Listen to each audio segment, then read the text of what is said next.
You want me to put that on my Tudor?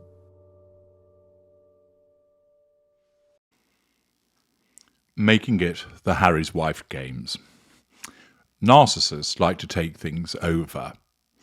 This is because things need to be about the narcissist. Some narcissists will take things over. For instance, if there's a group of you in the pub, they'll be the ones that dominate the conversation. Sometimes this is not necessarily a bad thing, having somebody that's driving the conversation, and particularly if they do it in a humorous way, can often prove to be rather engaging and enjoyable for everybody. But more often, the narcissist does so in a way that becomes irritating. Loud-mouthed, perhaps ridiculing people in order to get the laughs, belittling individuals, talking over the top of people and interrupting them. The narcissist, dependent upon the type of sub-school, ends up dominating the conversation and spoiling people's enjoyment of the evening. In some instances, the narcissist will take over an event. Somebody else might have organised it, but they suddenly behave as if they have done, issuing orders to people for them to do things, bossing people around and acting like they own the place. There might be instances of a narcissist who will take over a role within a play or a performance at a concert in order to draw attention onto them. Having no boundary recognition, that sense of entitlement and no accountability for their behaviours, no emotional empathy of the way that people are affected by their taking over of the situation, the narcissist will do so, as it enables them to control a number of people and draw fuel by way of their responses.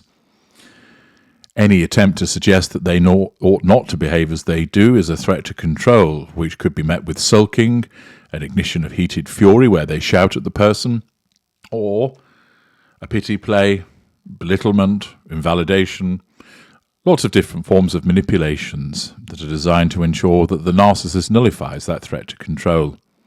The narcissist is access all areas.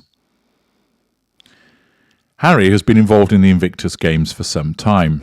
Although there's a suggestion that he pinched the concept from the United States, it's generally regarded as his brainchild, although that does sound like something of an oxymoron when it comes to Harry. Harry attended the Invictus Games last year at The Hague, and as we all saw, it turned into the Harry's Wife Games, as she invariably sought to make it all about her, turning it into a fashion show, causing it to be all about her appearance, and it would appear that it is at risk again. As mentioned yesterday in the Heart of Invictus docuseries, which had its trailer released yesterday, which has continued to receive a lot of criticism in the comments, which are becoming increasingly brutal about Harry and his wife. The Dusseldorf Games are on the horizon. Catherine Lawton in the Mail explains Prince Harry and Harry's wife will appear together at Invictus Games in Germany weeks after putting on a united front in TV appearance. Prince Harry and Harry's wife are set to present a segment of Invictus Games weeks after putting on a united front in a TV appearance against cyberbullying. The Duchess of Sussex, 42, will enter the stage in September during the closing ceremony of the Games. Hardly a surprise, she has to come along and steal the credit and make it all about her. Her narcissism dictates that she puts in an appearance in order to control the audience both at the Games and on a worldwide basis where it's reported and draw fuel. She can't keep her nose out because she has nothing that is disciplining her attendance other than her narcissism. There are instances, and I've highlighted them before, where her narcissism will cause her to stay away. But it doesn't do that out of a sense of, we shouldn't really attend, this is somebody else's event.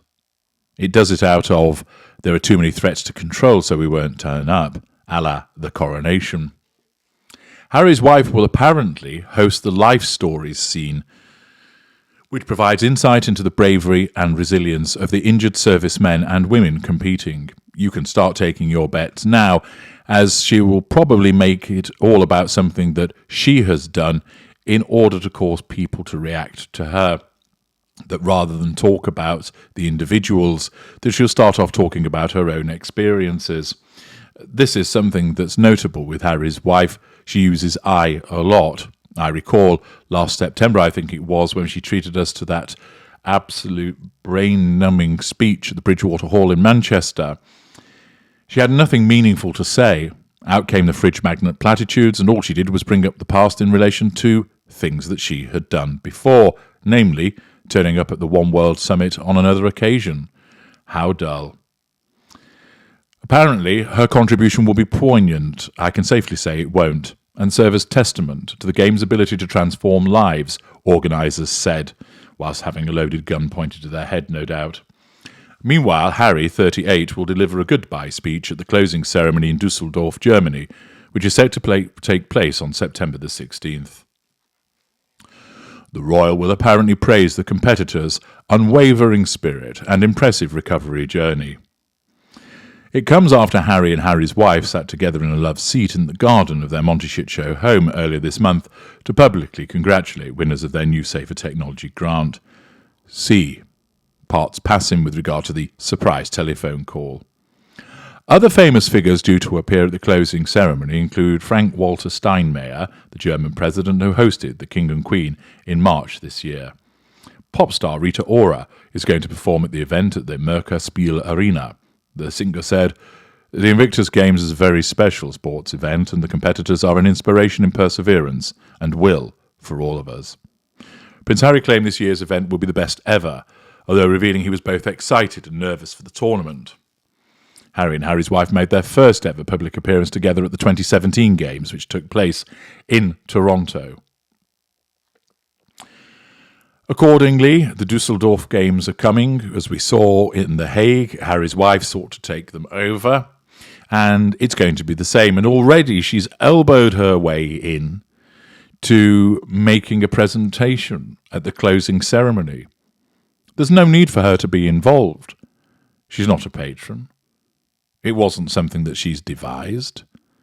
It's something, of course, that Archwell had become involved in, and therefore that's her connection. But Harry is the one who's served. Harry's wife doesn't understand the meaning of service, although, of course, she snarkily said service is universal. She hasn't been in the armed forces, and therefore she has no true connection with it. At least Harry does have so, having served in the army. Many of the people, of course, will deal with her pleasantly because they're polite. But I should well imagine, as I have seen in some of the comments to the Heart of Invictus trailer, there are some very angry service people who are dismayed at the continued hijacking events by Harry and more to the point, Harry's wife. Harry at least has had an ongoing involvement in this organisation and what it creates. Harry's wife is Janie come lately, wandering in and, in the typical style of the narcissist, putting her oversized cloven hooves all over it and deciding that she should be involved because it's another platform that she can hijack for the purpose of the pursuit of the prime aims. I'm H.G. Tudor. Thank you for listening.